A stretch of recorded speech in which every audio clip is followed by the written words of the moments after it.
Welcome, students and faculty. This is your source for news from campus to the world. Coming to you from our studio and alumni hall for the Maine channel. This is a Today, Tonight, and Tomorrow show. Already. Awesome. These are major powers. I'm having trouble trying to sleep. I'm counting sheep but running out. No rest for cross chops in my mind. On my own, here we go.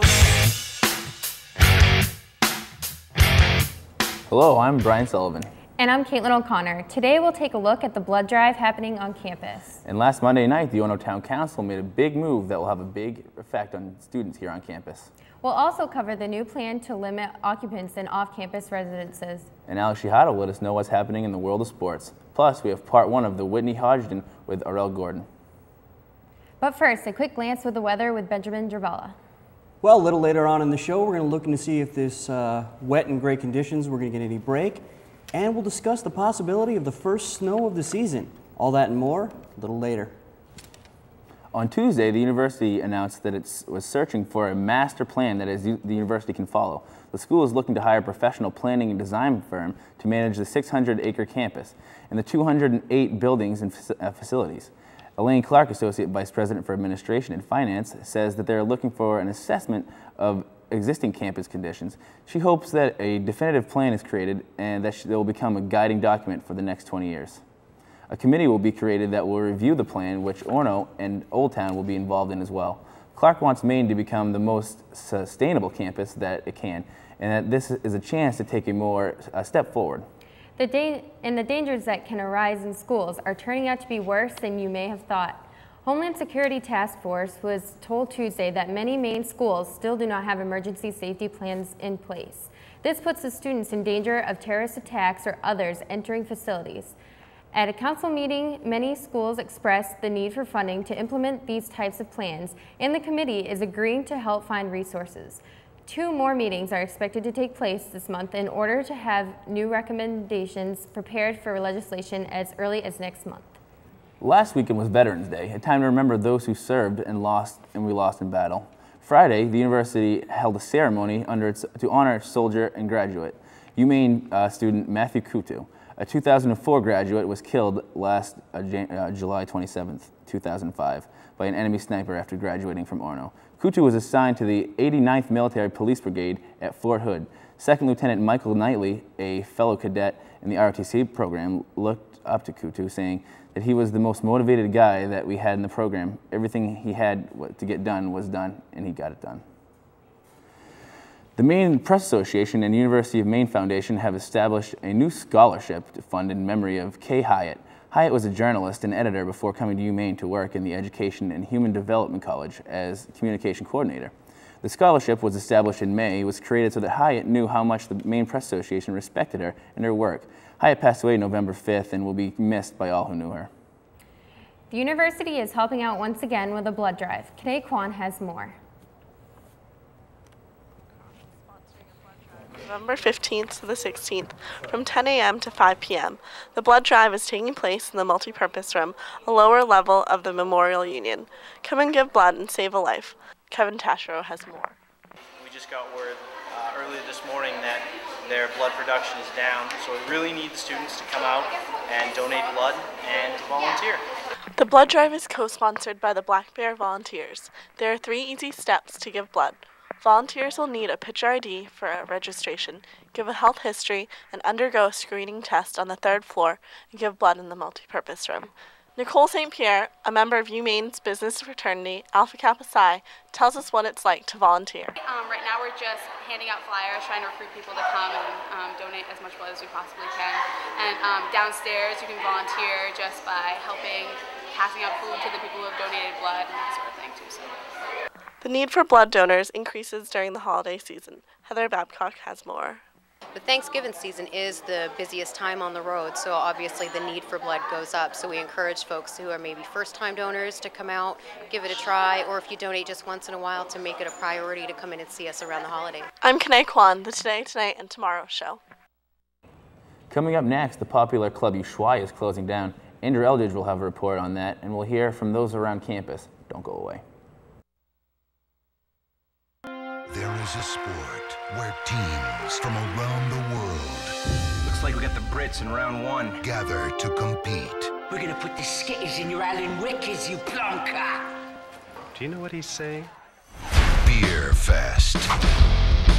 Let the games begin. We've been training for a super secret international beer drinking competition, and we're taking on the Germans for national pride. Yeah, why don't you go back home to your street malls and drink your Zimas and Smirnoff Ices? Oh yeah, oh yeah!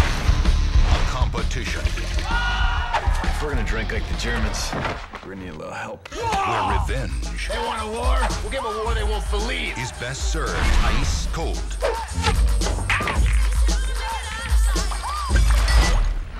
I'm better when I'm drunk.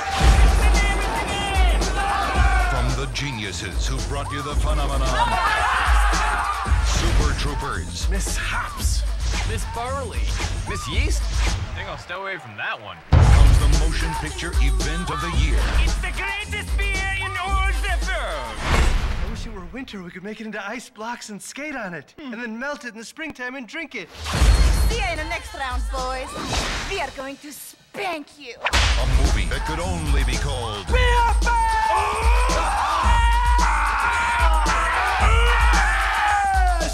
Now, you guys don't want to be my teammates, do you? You boys are a team. You must train for Beer Fest. Here, eat. We sleep better when I lose sausage with me. Ho, ho, ho! Gotta get you out of those wet clothes and into a dry martini. What? I said, martini? Get away from me. You like it rough? I like that. I like that very much. Sweet creamery butter. Beer Fest.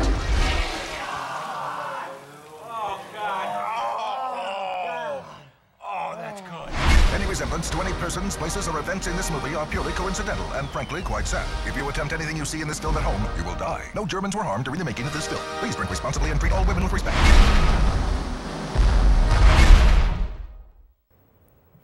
Earlier this week, Ushuaia's lost their liquor license. Andrew Eldred has more.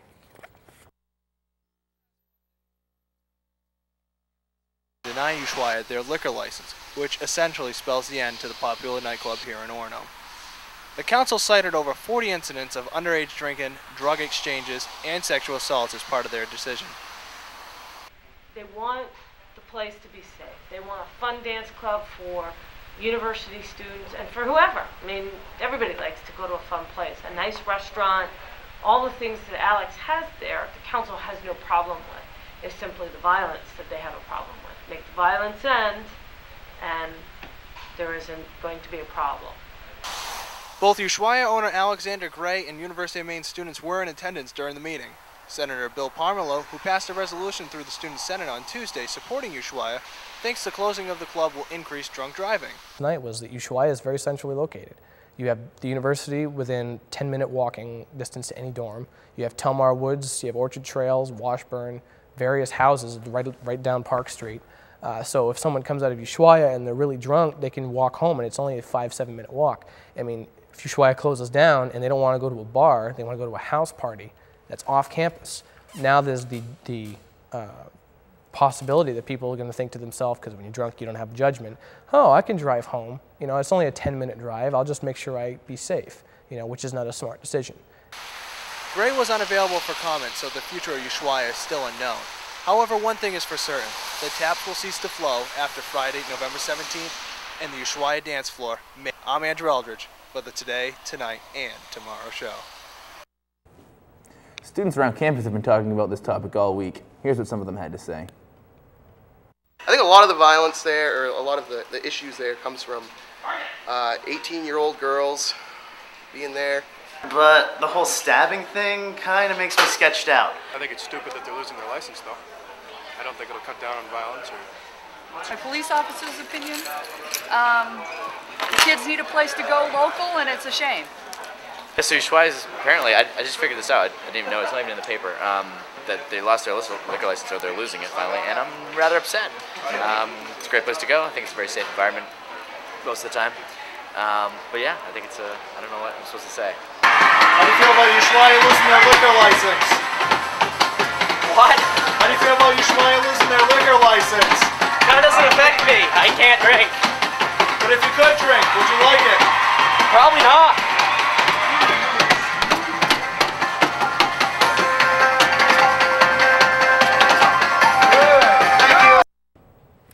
A local out of Lewiston was fatally charged with shooting his father while the man was celebrating his 65th birthday. Scott Poirier, a 36-year-old, was telling police that he was abused when he was younger by his father and was simply protecting his own children. Before the shooting, Poirier was quoted as telling a relative, "Lies will end tonight. Take care of my boys. I am a good dad." A court hearing is scheduled for Friday for a prosecution motion for a psychological exam for Scott Poirier. 3T will talk with Amanda Chassie about sports and take a look at one of UMaine's football standouts. All that and more coming up. Hi, I'm Andrew Eldridge, executive producer here at the Maine Channel. And for all you out there who are involved in a student organization, I'm offering you a chance to get more recognition for your organization. Here at the Maine Channel, we are working on several different programs that are made by students and for students. Take, for example, Mouthguard, UMaine's premier boxing debate show.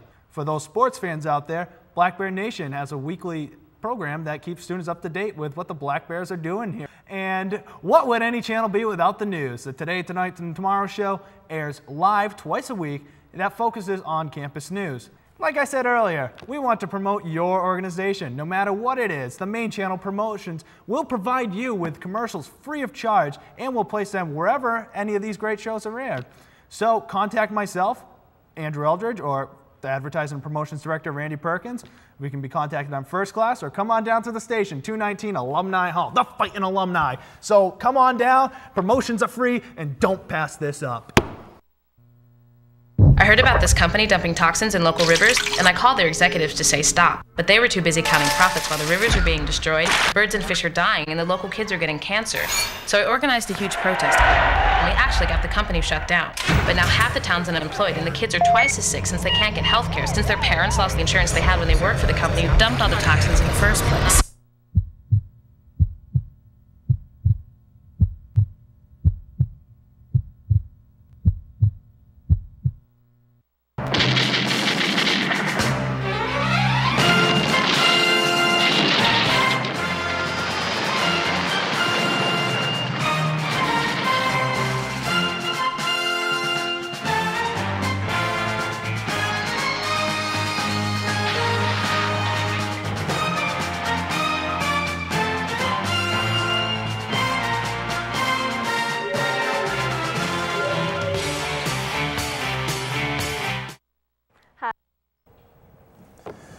Well, I guess it's time for a little sports. And UMaine hockey team had their first loss Sunday. That's too bad. They're on a really great streak. Yeah, 8-2, smoke show. Well, after the beating the hockey team took Sunday by UNH, they'll try to bounce back this Sunday against the top-ranked Boston College. UMaine is still in #1 spot according to the CSTV poll when they host our Hockey East rival. BC will play Northeastern Friday and will face us here at Alfond Arena at 3 p.m. Now let's check out the standings on Hockey East going into this weekend. Maine is second, following #1 Massachusetts. UNH jumped 3 spots after the smoke show they performed on the Bears last weekend. Even though their overall record is 5-2-1, they are tied with us in Hockey East play. Boston College is who we really need to worry about when they come in our house on Sunday.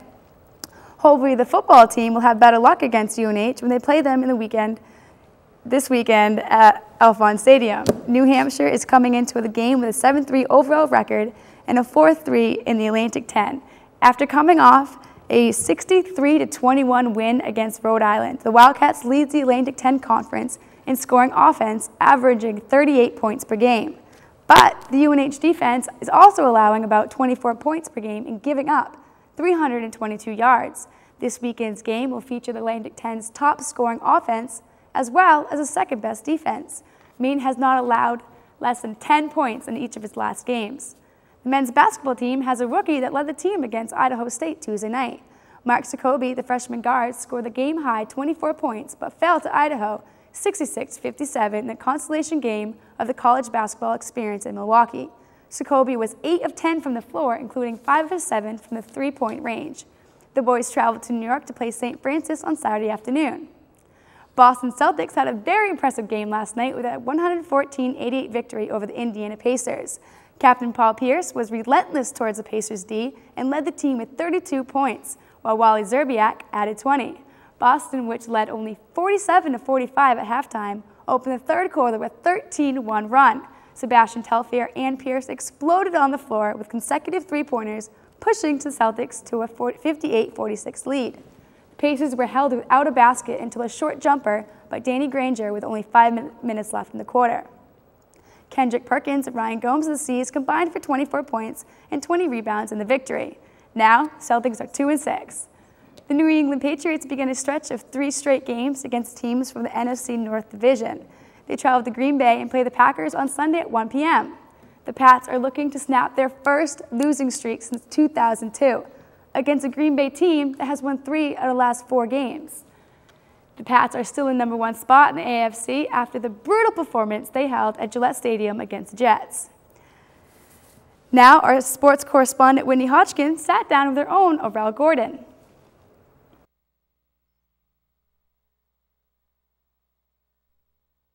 Hi, my name is Whitney Hodgson, and here with me today, senior wide receiver for the #22 Maine Black Bears, Orel Gordon. Thanks for having me. Thanks for joining us. Thank you. Thank you. So you're getting ready to play in your final regular season in a Maine uniform. Yeah, that's right. What are you thinking about that? Are you excited? You sad that's going to be over? A little bit of everything. People basically during the practice this week, they've been saying, it's been real fun having me as one of the leaders on the team for these past couple of years, and at the same time, it's the realization that it's coming to an end, and now I got to start something new. So it's been a mixture of things. Our coaches have mixed up practice a little bit to make it fun this year for the seniors, and it's been a big emotional week, and it's really not finished. We're still in the middle of the week, so there's a lot of things we still have to do that we'll touch on our emotions a little bit more. This is your first winning season, I mean, at 6-4 and 5-2 in the conference. Your junior and sophomore season, not so good, losing records. Did you ever feel like giving up or anything like that when you weren't winning as much? Well, I mean, at the same time, what I think that our younger guys are doing is they're looking up to the older guys, and I looked up to the older guys on our team too, and I played for them basically. I knew that they didn't want to have their seasons end that way. I knew that, especially for our last game always being New Hampshire, that they always wanted to go out with a win. So I've always played for them, and I played as just to help them out as much as they can, send them off the best way. So I didn't really have that much thoughts of ever giving up, because I knew that someday I'd be in their shoes and I'd want the younger guys doing the same for me, putting it all on the line for me in my senior season to send me off the right way. So it was discouraging at times, but I knew that that this program would turn around and there was a light at the end of the tunnel, that we would have some success, and it's right ahead of us now. We can finish this the right way. Last Saturday, playing at Massachusetts, chance to tie for Atlantic 10 lead. What was going through your head when you saw the ball sail left of the goalpost? Well, I was on the sideline, and I thought it was good. So I raised my hands in the air, and I was getting ready to go to overtime. I was getting ready to get a game plan for overtime and see if we're going to get the ball first or what we're going to try to do. And when the referee waved no good, I kind of questioned, like, are you sure? It looked good from here. Everybody on our sideline it looked good, and then at that point, it kind of flashed back to 2004 when we played at UMass, and it went into overtime, and we scored a touchdown to tie it again. It was 35-34, and we were going to kick the extra point, and it got blocked. So it kind of flashed back to that time, and but then I had to kind of snap out of it because I had to go on the onside kick team, and I had to get right back in the game, so I couldn't really dwell on it. And then after the game, it kind of hit me that we were very close again. That's one of the 2 teams that I've never beaten while playing here, so very close again, and it was a big game on the line, so it was an emotional bus ride home. Like you said, you always play UNH for your last game, getting ready to play them. How do you think you match up against them? This year, with our new spread offense, we think we finally gotten it to where we wanted to be with the combination of the pass and the run, and we see that their defense, not a heavy blitzing defense, but they do take a lot of risks. They sometimes rely on one person to make a play, and we're going to try and exploit that with using not only just matchups, but field position, where we are on which side of the field, which hash we're on. We're going to use that to use our speed and try and get advantage on that. So their defense is known to give up points throughout the season, throughout the career here. They've known to give up points. So we're hoping to use that to our advantage and get a lot of points up early on the board so we can have a nice, comfortable lead and let our defense take over, because our defense is known to not give up points and has really been stalemating other teams, other offenses this year.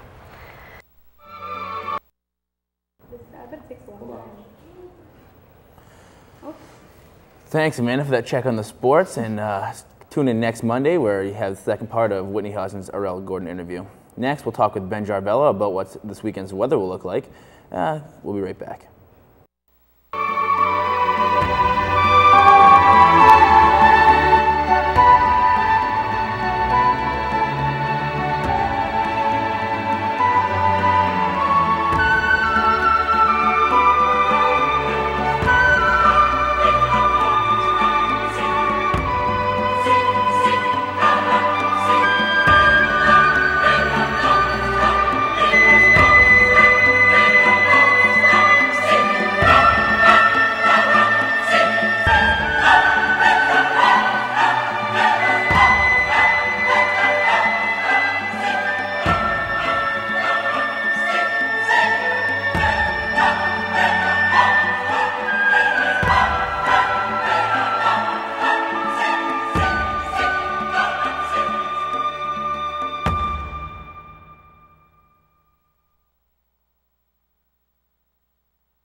Well, check of the weather.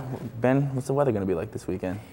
Let me guess, it's going to be raining again. It's definitely going to be bad come Friday. The weekend may clear up a little bit, but Monday we're in for a little bit of a surprise. Good. Well, this weather we've been experiencing for the last couple of months will not let up for at least another day or so. The last of this tropical front that brought us the warm temperatures and wet rain will drift off to sea just in time for this new front to take its place. Let's look at the map. As you can see from the radar, another front is headed towards New England, which will deliver periods of heavy rain throughout the morning Friday. Doppler says the rest of your Thursday will be somewhat clear of rain, although a spontaneous shower could dampen the night. Fog could roll in and temperatures will remain unseasonably high for the rest of the afternoon. The wind will be coming out of the southeast at 10 to 15 miles per hour. By the time the bars let out, heavy rain could dampen the mood of the public, and gusts ranging from 20 to 30 miles per hour will keep things interesting. Tomorrow looks to have a wet start. Temps will be ranging between 50 and 55 degrees. The clouds and rain should break up by the afternoons, and periods of sunshine should brighten up your spirits for the weekend. Some current temperatures from around the state show Presque Isle being a chilly 51 degrees. As we move south down the state, temperatures increase to 55 degrees in Holton. Bangor is currently coming in at around 57, and the state capital is currently reading 55 degrees, with Portland coming in at 54. As we look at the Interstate 95, the space between Augusta and Bangor looks clear of rain, but that won't last for long. Some of the reasons for the weather pattern we're in is because of the jet stream.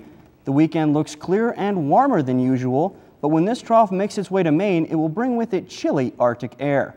We can expect cooler temperatures by the beginning of next week. Let's take a look at the 5-day forecast. As you can see for the rest of today, we're looking at scattered showers with a low of 54 degrees and a high of 60. Tomorrow looks to be breezy with periods of rain, much like we've had over the last few days, with a low of 54 and a high of 63. Saturday is going to be cooler, partly sunny with a mix of sun and clouds, a low of 48 and a high of 54. Sunday, things will clear up a little bit with afternoon clouds.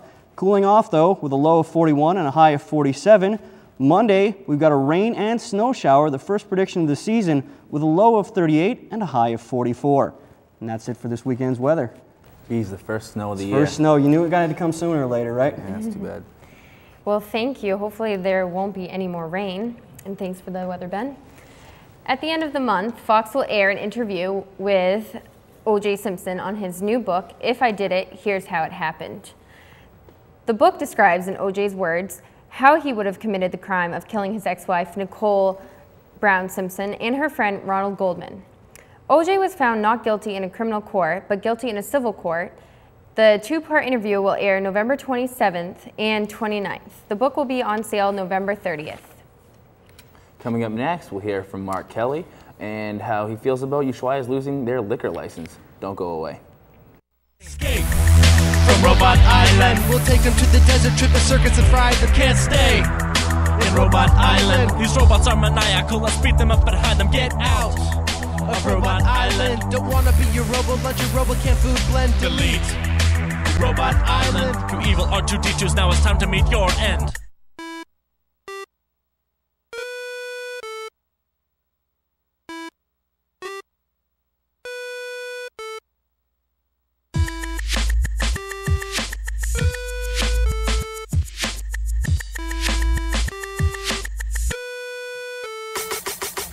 Foolish humans, time to die. We'll gobble you up like ham and rye. We've done everything that we can do. It's up to me, now it's up to you. The arrows, we still have those. Let's fire them, see how it goes. Foolish humans, that won't work. We'll get you both. Prepare to hurt.